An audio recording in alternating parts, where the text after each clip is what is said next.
Chief Warrant Officer for George H. Campbell, Campbell, Mm-hmm. born in Pensacola, Florida, Uh-huh. July the 2nd, 1928. 28? Ah. So, tell me about your family and your siblings and schools you went. I'm one of 6 children. Older brother Thomas with World War II in Europe. Then I have 4 sisters. One is dead. The other 3 are still alive. Mm-hmm. North Carolina, Arkansas, and Florida. In my family, we are, I have my first wife and I had 3 children, 3 daughters. Mm-hmm. Oldest daughter, Ann, middle daughter, Lee, and the youngest daughter, Jane. Lee and Jane are both naval officers. Lee is now retired and Jane is presently in Norfolk, Virginia. Yeah, I met her at Norfolk, Virginia. Yeah. I went down there to see the International Tattoo, the military band competition. And I was introduced to her, and she introduced her admiral, Yeah. whose father was Korean War veterans too. Yeah. So I had a wonderful interview. Yeah. I want to thank you for wonderful daughter that you had. Thank you. Yeah. We traveled extensively in the military. Mm-hmm. I was in 1950 at the outbreak of the Korean War. My grandfather was chairman of the draft board Mm-hmm. in Escambia County, Florida, and he advised me if I wanted to have any kind of selection of what I did in the Army, then I should contact recruiting people. And my minister and my cousin had both served in the 101st Airborne Division during World War II. 101st? Yes. And they said, if you're going to be in the service, there's nothing like being in the paratroops. Mm-hmm. So I checked with the recruiters and asked what my possibilities were. And as a draftee, they said they were not very good, but if I would sign up for a 3rd year, they could assure me that I would get a chance to go to jump school. Mm-hmm. So I signed up for the 3rd year, and I did get to jump school in Fort Benning, Georgia, in January of 1951. Mm-hmm. Completed jump school, and then got medical aidman training Mm-hmm. in the 11th Airborne Division. So, when did you graduate your high school? Graduated from high school in 1946, Pensacola High School.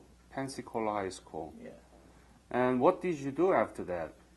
I went to the University of Florida for a couple of years and then returned to the Pensacola, Fort Walton area and worked in the hotel business and in the party fishing business there. Mm-hmm. We had a lot of activity.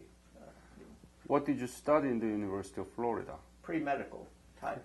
Pre-medical? Yeah. Oh. Yeah. So when the Army sent me to medical school, they were utilizing some of that training that I had got when I was at the university. Mm. So exactly what were you doing when the Korean War broke out? I was working at a hotel in Fort Walton Beach, Florida. Mm-hmm. also running a party fishing boat in that area. Mm-hmm. So that kind of led me up into being eligible for the draft. So, like I said, after getting out of basic training, Mm-hmm. I did get a chance to go to jump school at Fort Benning, Mm-hmm. and then I was sent to Brooke Army Medical Center for medical training as a company aidman. And That's a weird combination, isn't it? You finish the jumping school and then go to the medical. yeah. Each division in the airborne has X number of, usually 3 regiments, and each regiment has a medical company in which they have people trained to go out with each of the platoons in the regiment. So I was went through the medical aidman training to be an aidman for one of the infantry platoons in the regiment. Mm-hmm. And you said that you studied pre-med in University of Florida. Yeah, So that, it kind of fit together. right. Yeah. So I had then about 4 years of medical work with the 11th Airborne Division. And 11th Airborne? yes, Yeah. And you worked there as a medical what? medical aidman. Uh-huh. From there, then I went to the 77th Special Forces Group, the Green Berets, 77th. 77th Special Forces Group Uh-huh. at Fort Bragg, North Carolina. And during that time, I was an aidman, but I was also an instructor in the underwater demolition school. So, Underwater demolition. yeah. What does that mean? Well, we taught people how to go in and blow up bridges, Ah. and also go into harbors and blow holes in the bottom of boats. So, but I was still the medical aidman. Mm-hmm. I taught the aspects, the concern about if you're underwater and you want to blow up something, you need to make sure that you have plenty of distance between you and the explosion when it goes off. So that was, I had, 6 years of that when the Army asked for people to learn how to take care of our Nike guided missile systems. And so I was retrained from medical into radar and computer repair. It seemed like a stretch, but anyway, that was I did that then, including tours several places in the United States around the Washington, Baltimore area. Also 1 year up in Thule, Greenland, where I took care of the radars and the computers.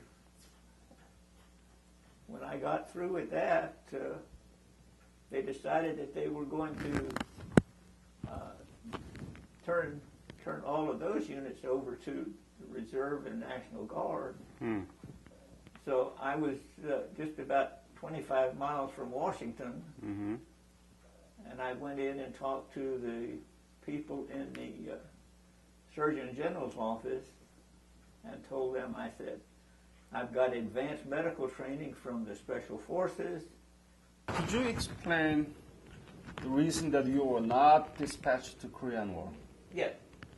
When I joined the 11th Airborne Division, Mm-hmm.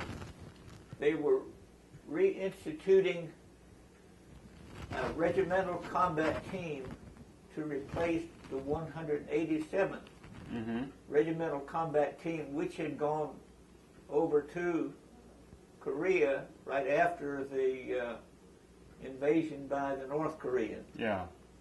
And so we were rebuilding a regimental combat team, and I was selected to be one of the medical aidmen on that team. So we were basically building a regimental combat team at Fort Campbell, Kentucky, up until they actually started the long peace negotiations. So by the time that the team was complemented to completed, we did not have the requirement over there for another airborne regimental combat team. I see. So I stayed with that regimental team at Fort Campbell then, and it was one of the situations where they take one regiment out of a division, like they did in Korea, and they put together the infantry, the artillery, things of that sort, make one regimental combat team. Right. And so once that one was deployed to Korea, then they had to reconstitute and make another one. And I just happened to finish the medical training at the time they were rebuilding or making another regimental team that could be deployed later. But that was one of the situations where we just had both good and bad come from that. Okay, so tell me about when and how you were sent to Korea for medical management. Okay. As I mentioned, one of my assignments when I got into the medical equipment repair was to be the instructor at the Army's Medical Maintenance School in Denver, Colorado. And during my time as an instructor there, we had students from all over the world, including Korean students. And so I was offered the job while I was stationed in Denver to go to the Just Mag assignment in Korea as the medical equipment repair officer. And so when we finally went over to Korea in '72, we were assigned to the Korean Medical Base Depot in Pusan, and since it was an advisor assignment, I was able to take my family with me. And we had quarters in a facility called Hialeah Compound in Pusan. A little aside to that, when Jane was attending the National War College, she went over to Korea and talked to whoever was handling the visit to Pusan, and was allowed the opportunity to go back and see where she had actually lived. The house was being torn down at the time. They were going to build a new park in Pusan for that area. She told me she was 7-year-old? Yeah, from about 7 to 10. 7 to 10, yes. That time period. Yeah. So, was the Korean medical officer that you met in Denver, was it officer or just officer? Civilian doctor? Officer. Yeah. When I got to Korea, I had taken some Korean language stuff from one of the universities, But when I got to Korea and went out to the medical base depot, I found that one of my students back in Denver was going to be my counterpart Huh. at the medical base depot. You mean the Korean officer? Yeah, the Korean officer, Captain Che, and I worked together there for several years. I had opportunities to cover all of the Ministry of National Defense hospitals as well as the Army hospitals around the state. Mm. I was going to mention, during my 2 years there, several things significant happened as far as I was concerned. First, Pusan became Busan, Yep. and all of the signs were changed. The other thing was that when I got to Korea in '72, it used to take us 13 hours to go from Busan over to the hospital at Gwangju, over on the west side, because the expressway, we would take the expressway to Daegu, over to Daejeon, and then they didn't have an expressway all the way down the west coast. And during the 2 years I was there, they completed an expressway between Busan and Gwangju, so it cut our travel time down to about 3 hours. Right. So, I know what you're talking about. Yeah. So I thought that was important. And another kind of an anecdote would be on one of our visits to the Army hospital in Nonsan. Nonsan, okay. The hospital commander, Colonel Kim, as you imagine, there are many Colonel Kims, but Captain Che mentioned to him that I had spent time in Munich as the maintenance officer for the hospital in Munich, Germany. And Colonel Kim said to me, "Sprechen Sie Deutsch?" Yes, I do. Yeah. And as it turned out, he and I carried on a little conversation in German. Germans. With Captain Che kind of looking on, trying to figure out what had happened. So I thought that was kind of funny that he had taken a residency with the Army hospital in Frankfurt, Germany for 3 years. And so he had both the American English and the German, Yes. that he had picked up. And in my 3 years as the maintenance officer for the Munich Medical Service area, I had an opportunity to travel and see a lot of Germany also, the Bavarian district of Germany. Was it Korean government request to bring you to Korea, or was it American government decision to send you to Korea? I don't know how that worked, because the U.S. government had established assistance groups in various countries with whom we had, working agreements.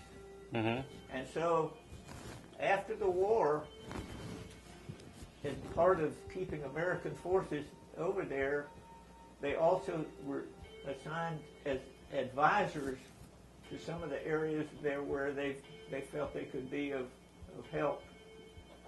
Mine just happened to be one of the small ones. We were stationed in Busan, where the Korean Army Logistical Command was located. Yeah. And as such, our detachment had people from Navy, Air Force, ordnance, various other types of branches, so that we were just medical. I say that, from September of '72 till I left in June of '74, I was the only American assigned to the Korean Medical Base Depot in Busan. You are the only? I was the only one there.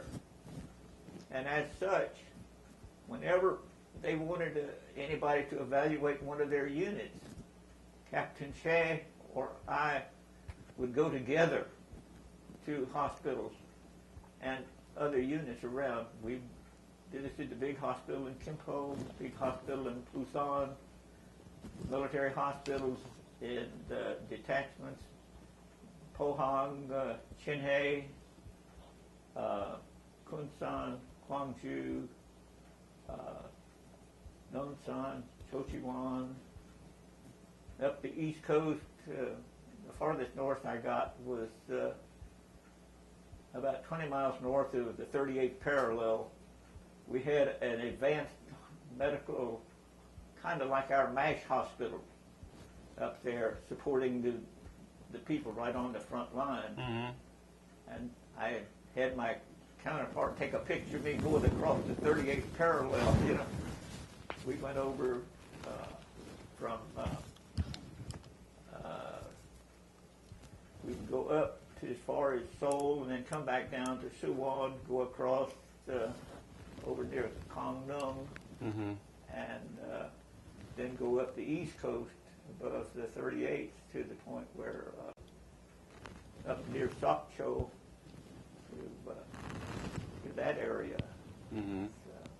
It was an opportunity to see Korea in, all of its beauty. I often said that, that their mountainsides over there in the fall were as pretty as anything you'd want to see. Mm-hmm. That's, Let me ask this question.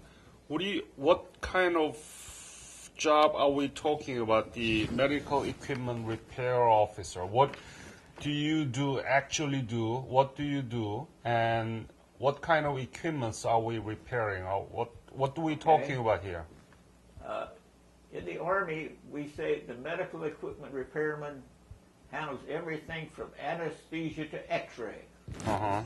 So we cover a broad spectrum of equipment from the pure gas type equipment like the anesthesia. We do all of the electronic monitoring equipment. Mm-hmm. We do defibrillators. We do x-ray machines. We do basically anything that you have in the hospital. That is our scope of equipment repair. How come you know all about those equipments and be able to repair those? I took a year school in Denver. When I left the computers and radars from the Air Defense, Yeah. they sent me to Denver for a year, Yeah. and this would have been 72, 73, that time frame. I'd have to, but I did have 1 year of training on taking care of the hospital equipment. In Denver. In Denver, yeah. That was 1969. Well, between, I went to Denver in 63 to go to that school. I finished there in 64, and I went to Fort Polk, Louisiana, as the maintenance officer for that hospital. Mm-hmm. And then Munich. in 1966 to 69, I was in charge of all of the equipment at the hospital and all of the dispensaries and dental clinic service from the Munich Medical Service area. Yeah. And then when I came back to Denver, I became an instructor. Oh. I became an instructor on the X-ray equipment there in 1970. And so I was in Denver from 1970 to June of 1972 when I was deployed over to Busan. So you were the instructor in the Denver Army Hospital. Repair. No, we had a medical maintenance school Mm-hmm. on the compound at Fitzsimmons Army Hospital in Mm-hmm. Denver. So I actually was an instructor at that medical maintenance school for that time from 1970 to 1972. So that medical maintenance school was civilian or Army? It's Army. Army, right? Yes. Army, yeah. Army school. Yeah. So you all learn all these things from early 60s, and then you become the instructor, and then you were asked to go to Korea. Yeah. Yeah. I was asked if I would consider going over there. It was a 2-year assignment. By that time, I was already past retirement within the Army. Mm-hmm. And they said, it operates under the ambassador's office, so therefore they allow you to take your family with you. So that is how I decided to go then in 72. So you told me about just met. J, joint, U.S. U.S. A.G. -K. Joint U.S. Military Assistance Group. Assistance Group. Korea. Korea. And that you were the part of those joint U.S. military assistance group, right? Yes. And that was under the control of ambassador, not in the military. Control of the ambassador. Uh-huh. We used to have what we called get out of jail free card. Yeah. And we also had the white tag on our card. So. That powerful. How was Korean military hospital at the time in 70s? How was it? They were doing a very good job. We had people working with them, helping them, and with the training that they had, I was impressed with the service that they were providing. We inspected, my area was to inspect their equipment, and so we were very happy with what we found when Captain Shea and I would go into a facility, and we didn't get much in the line of, actual patient care. That was another branch. But as far as them doing a good job with the equipment so that it would do its job. But all the equipment was made in USA, right? Not all. No? No. Oh. Tell me about those equipment made in Korea then. I'm trying to remember the name. Some of the equipment, well, I think at that time most of the equipment was made outside of Korea, but they were in the process of doing a lot of the electronic EKG type stuff and defibrillators. You mean Koreans were trying to make it? Koreans were doing some of that at that time. They were trying to manufacture it, or they were actually started manufacturing some of their own equipment.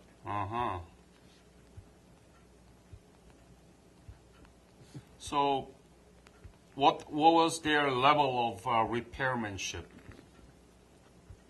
I would say that they were doing a very good job because they could utilize the medical-based depot people, if they had problems. Mm-hmm. And they, on some of their equipment, they actually had outside contractors to take care of some of the major equipment. There were some of the facilities from the U.S. Some of the companies in the U.S. actually had American technicians working directly in the Korean hospital. Mm. So it was pretty good. Yeah. We were always impressed with the way the equipment did whenever we went out to visit the facilities. So,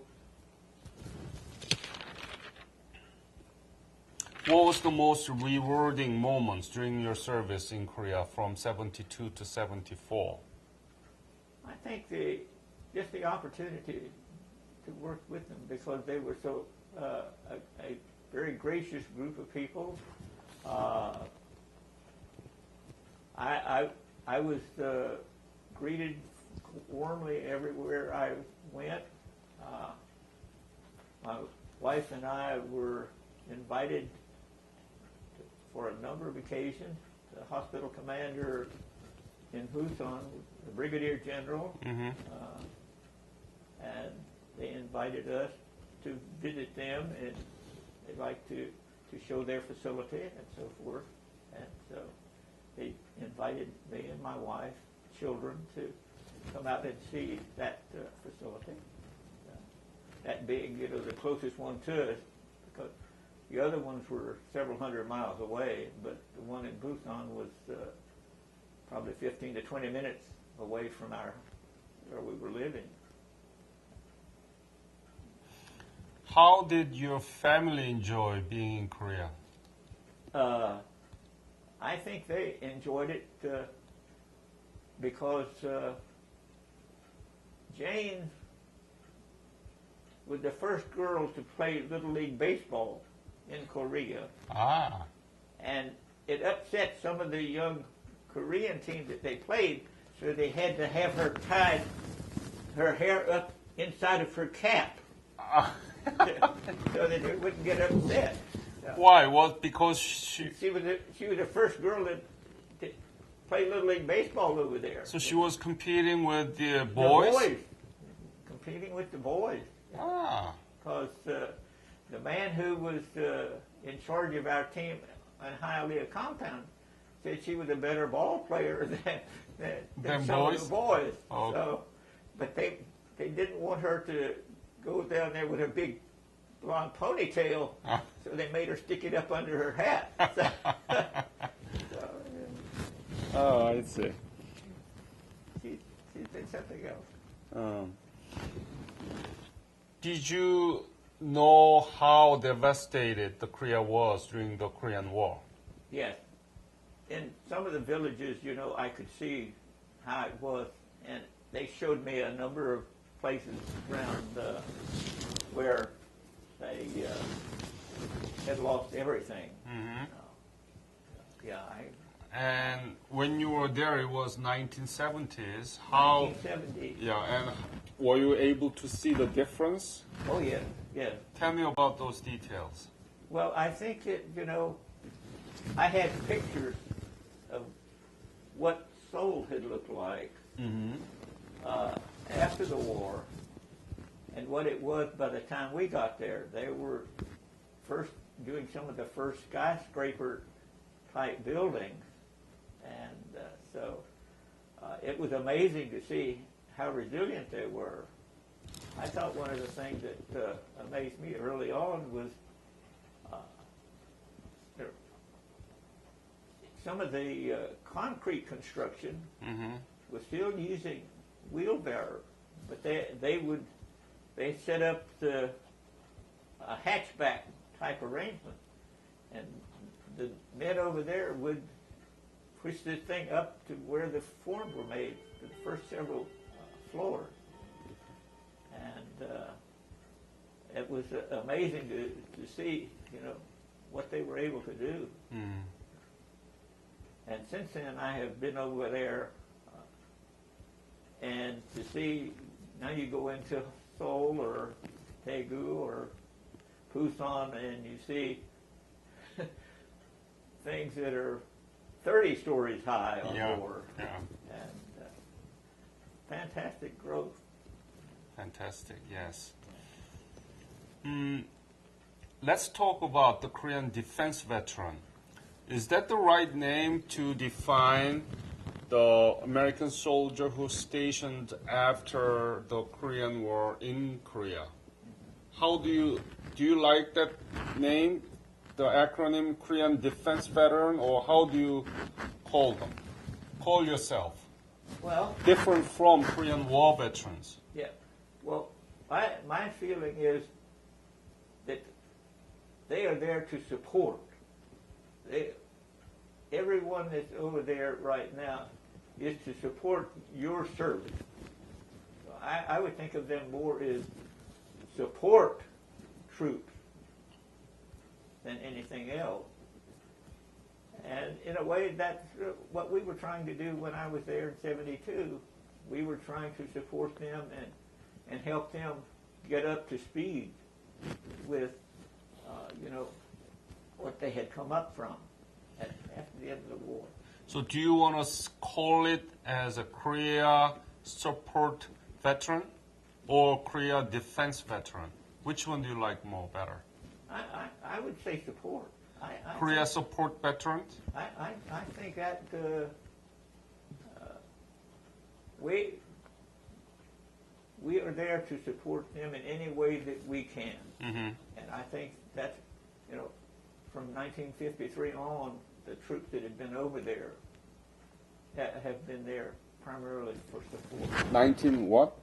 1953. Yeah. The armistice was signed. Right. But officially, the Korean War veterans, they are from June 25th to January 31st of 1955. They extended the period. Yeah. So anybody who's stationed after February of 1955 can be categorized as a Korean support veterans. I think. Yeah. How many do you think there are Korean support veterans here in the United States? I don't know. They rotate the people in and out of there. Right. Some areas are on a yearly basis, some are on 2-year basis, and so you can just figure.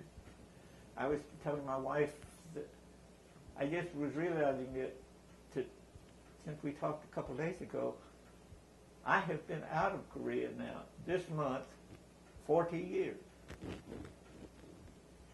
So, and I always felt that my job over there was to support them in their activities. There are many American soldiers who stationed after the war in Korea, and they never skipped it, right? So it's been like since 1955, there has been U.S. soldier, even at least from 20,000, when there is a maximum of around 60,000. Yeah. And they rotated in 6 months, and the officers in a year. Yeah. So there are a lot of Korean support veterans who are living right now in the United States. Oh gosh, I don't know. Do you have any association or annual meetings among those Korean support veterans? No, I don't. We had a medical service officer group over there, silver caduceus. But no, once I retired from the military, I went straight into work with other programs. Compared to the role played by the Korean War veterans, how do you think it's important for the Korean support veterans? How is it? I think that everyone can feel they have done a good deed by being there to help in the event they did have, another problem. Another problem. I think that everyone who has served there can feel, happy that they were able to be there and to help them through any kind of difficulty. We've had military people over there supporting them. They had some floods a couple years ago. Mm-hmm. We had engineer units that were able to help them. We've had other types of problems within the Republic that members of our military have been able to help in those respects. So I think in that way, each person who has served there can be pleased and proud of the fact that we have served in a situation that is greatly needed. Would you be willing to join if there is association of Korean support veterans? Sure. How can we activate those people? I don't know. And make them into a group? Go into the Army Times or one of those organizations, that has a pretty wide spread, and say, just put in an advertisement, say, have you served in the Korean Peninsula since 1955? If so, are you interested in becoming a part of an organization that recognizes that you did a job that was something to be proud of? Mm-hmm. And I think you might find a lot of people that would be willing to. Where should I go to do that? I would think you might even talk to the Army. Might talk to the Army.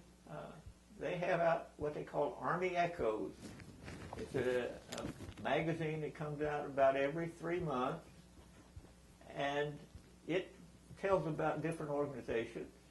And it might be it's controlled by the G1 staff at the Pentagon, but I think that would be a good contact point.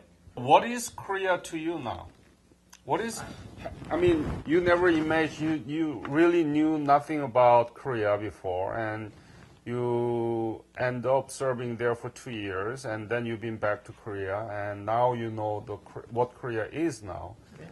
And what do you think? Why in your life the Korea matters to you? Well, I think it gave me an opportunity to do something that I felt was much of an accomplishment. I felt that I had an opportunity to work with the people over there, and as I traveled around the country, I had opportunities to meet many people, not only in the military, but mission work. They were doing work at mission hospitals. I would talk to them, and so I was greatly impressed with my 2 years over there. What are the things that make Korean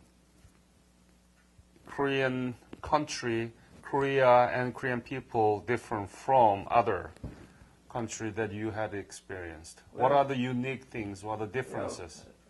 Another one is on one of our trips north to Seoul, Captain Che and I were up on Namsan Mountain, and he said, there's a little thing here. He said, if you throw a rock off Namsan Mountain, you will hit a Park, a Kim, or a Lee. That's right. So I always thought that was pretty neat because so many of the names there, it was Kim Young-soo or I'm trying to think of some of the others, but Kim and Park and Lee.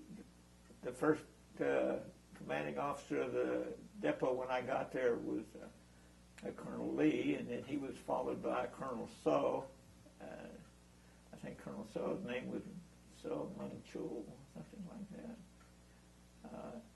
And we always had to think about the family name coming first and the given name coming second. So I had deducted that from your email address. Yeah, right. I told my wife, I bet it's going to be Mr. Han Jung-woo. Jong-woo, yes. You're right, yes. Yeah. It was an interesting experience. We loved the food. In my travels, sometimes I would be gone for a week, and I'll tell you another joke. On one of the first trips I made up to the north, we had just been briefed about carbon monoxide poisoning. And the hospitals all had, hyperbaric chambers for people who had got carbon monoxide. And they said if you have a headache or something when you're in a place, be careful. So the first time we were up in Gangneung, sleeping on the mats, about 2 o'clock in the morning, headache. Oh my God. So I went over and I stood by the window the rest of the evening. And then the next morning they said, we don't use that. We use hot water circulating through the floor.